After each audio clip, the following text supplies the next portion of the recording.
Hello everyone, आज मैं आप लोगों को स्पेलिंग जो पोएम है मार्गरेट एटवुड की उसका सेंट्रल आइडिया डिस्कस करने वाली हूँ।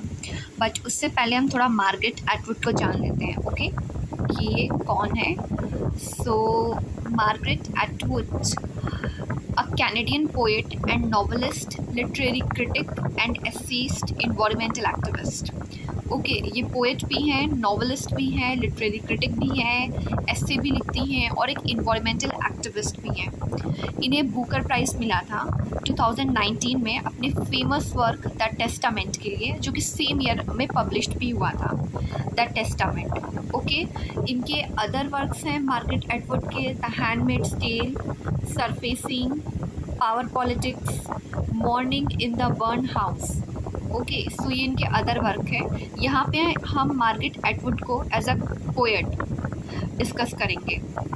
और एक बात और, इनके मेजर बहुत सारे वर्क या जो भी इनकी पोएम्स हैं, वर्क हैं, उसमें फेमिनिज़म आपको देखने को मिलता है। ओके, फेमिनिज़म मतलब जो वुमेन्स के लिए इक्वल राइट्स की बात करें, वो मेल भी हो सकता है और फीमेल भी हो सकता है। Now coming to the topic, so यहाँ पे सेंट्रल आइडिया, जैसे कि मैंने बोला था, स्पेलिंग ये पोएम है मार्गरेट एटवुड की और ये 1982 में पब्लिश्ड हुई थी। इसमें 9 स्टैंजाज हैं और जो पोएम है वो कुछ इस तरह से है। मैं एक दो लाइन पढ़ के सुना देती हूँ। My daughter plays on the floor with plastic letters, red, blue and hard yellow, learning how to spelling how to make spells.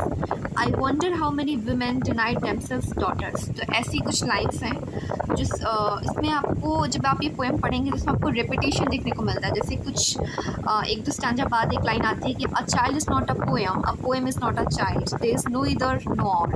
सो इस तरह की लाइन से लाइन में आपको रेपिटेशन देखने को मिलता है।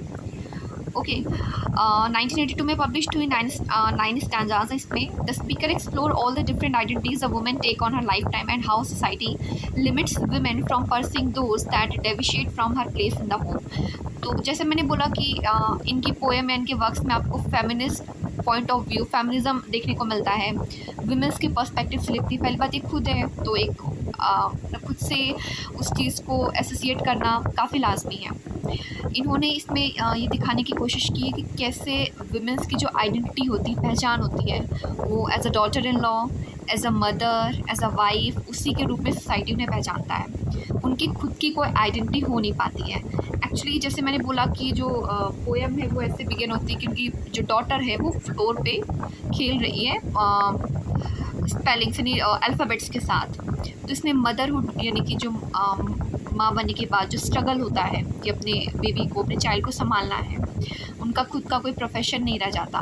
प्रोफेशन और मदरहुड के बीच में एक कॉन्फ्लिक्ट है, लड़ाई ऐसी दिखाई जाती है कि मदर बनने के बाद उनका खुद का करियर या प्रोफेशन नहीं रह गया है, और कैसे वुमेन की आइडेंटिटी को सोसाइटी देखती है, कैसे सोसाइटी इसको लिमिट करने की कोशिश करती है, वो इस पोएम में दिखाया गया है। It discuss the conflict of motherhood that a women goes through as a barrier to being a focused and successful writer.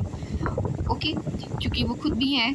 It depicts the hardships of women in general and motherhood in particular. उन्होंने women की hardships यानी क्या उनको परेशानी होती है वो दिखाया, और पर्टिकुलरली उसमें उन्होंने मदरहुड यानी कि माँ बनने के बाद क्या प्रॉब्लम्स होती हैं उसे डिपिक्ट करने की कोशिश की है।